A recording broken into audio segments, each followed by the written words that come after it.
Belarus is standing on the edge of collapse as reports continue to emerge that several key military bases have been seized by rebel elements inside the country.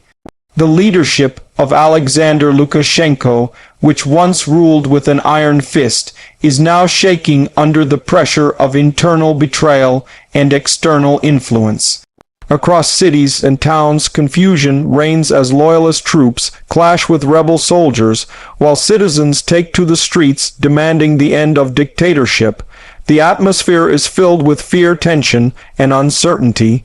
This is not just another political crisis, it is the possible downfall of one of Europe's longest-standing regimes, and the whole world is watching to see what happens next inside Belarus. The situation has become even more complicated.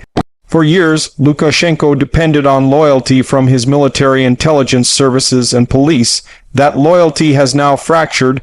Officers who once defended the regime have turned their weapons against it. Several army commanders have joined the uprising, bringing soldiers, tanks, and heavy equipment under their control.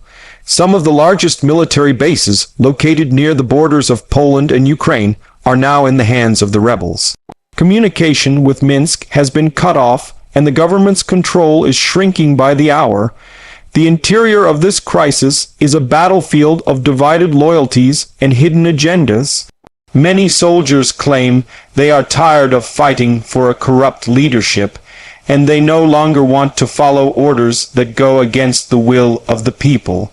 What started as whispers of discontent within barracks has now turned into a full-scale rebellion. The performance of Lukashenko's government in this crisis is collapsing rapidly. The state media continues to broadcast a picture of calm, insisting that everything is under control, but reality tells a different story. Videos circulating on social media show convoys of rebel troops moving freely near the capital while loyalist units retreat. Government offices are deserted and top officials are fleeing. Even Lukashenko himself is rumored to be moving between secret locations, fearing assassination or capture. His speeches sound increasingly desperate as he blames NATO, the opposition, and even his own generals for the chaos. Russia, Lukashenko's most powerful ally, has remained silent. Moscow's hesitation is being seen as a sign that Putin may be preparing to distance himself from a man whose time might be up. Welcome to Red Alert Conflict, where we bring you real-time analysis of global power struggles, wars, and revolutions. Subscribe now if you want to stay updated on every breaking military and political development around the world. Inside the military, the situation is deteriorating fast. Many units that were stationed along the Ukrainian border have refused to take orders from Minsk. These troops were once used to support Russian military operations, but morale collapsed when they saw the growing cost of war and the suffering of their own people. Now these soldiers have joined the rebellion, capturing weapons and blocking reinforcements from the capital. The most significant base seized so far is near Brest, where the rebels are said to control air defense systems and armored vehicles. Government efforts to retake these positions have failed, and several loyalist officers have surrendered. The rebellion is organized and appears to be led by experienced military figures who are coordinating movements through encrypted channels. They have created checkpoints, built barricades, and secured communication centers. The uprising is not spontaneous, it is planned. The performance of the rebels shows remarkable discipline and tactical understanding. They are using drones to monitor troop movements and intercept government supplies. Many of these rebels are younger officers who were trained in modern warfare and understand information tactics. Their control of strategic locations has weakened Lukashenko's hold over the country and created panic among remaining loyalists. Reports indicate that some Air Force pilots have also defected, refusing to carry out strikes against their own people. The scale of coordination shows this is not a minor mutiny, but a nationwide military fracture. Safety across the country has become a major concern.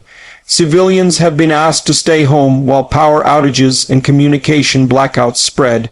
Airports have suspended operations, and neighboring countries like Poland and Lithuania have tightened border security.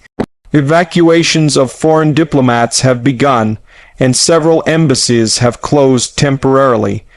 The fear of Russian intervention is also growing, as intelligence suggests Moscow may be preparing to send special units to secure key installations. If that happens, Belarus could become another proxy battlefield between Russia and the West. The unique point of this entire event lies in the timing. The rebellion comes when Russia is already stretched thin by the war in Ukraine.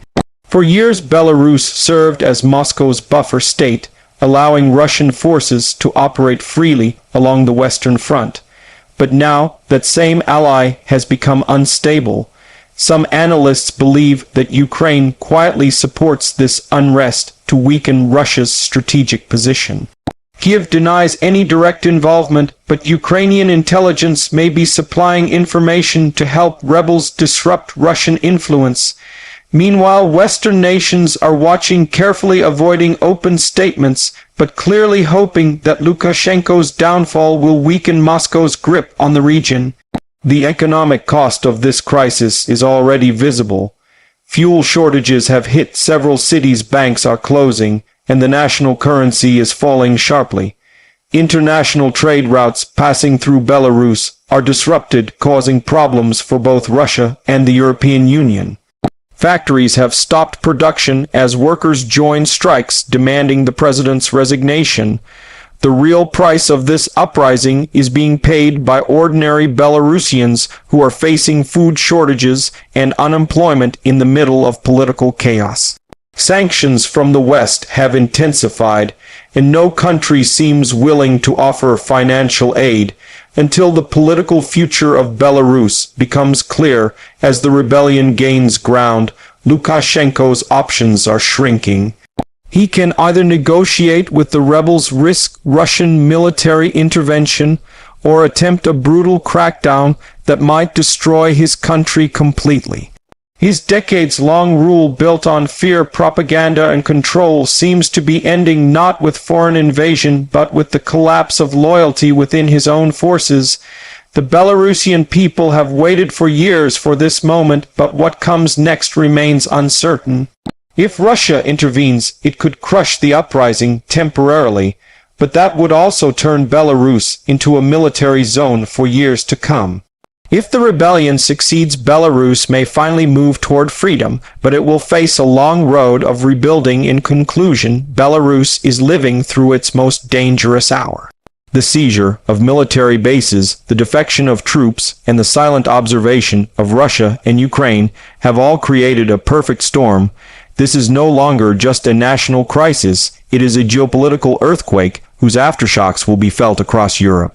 Whether Lukashenko survives or not, one truth is clear: Belarus will never return to its old stability. The people have spoken, the military has moved, and the balance of power is shifting fast. This is Red Alert Conflict, bringing you continuous updates from around the world where truth meets power. Subscribe, share, and stay alert, because the next chapter of this revolution is only beginning.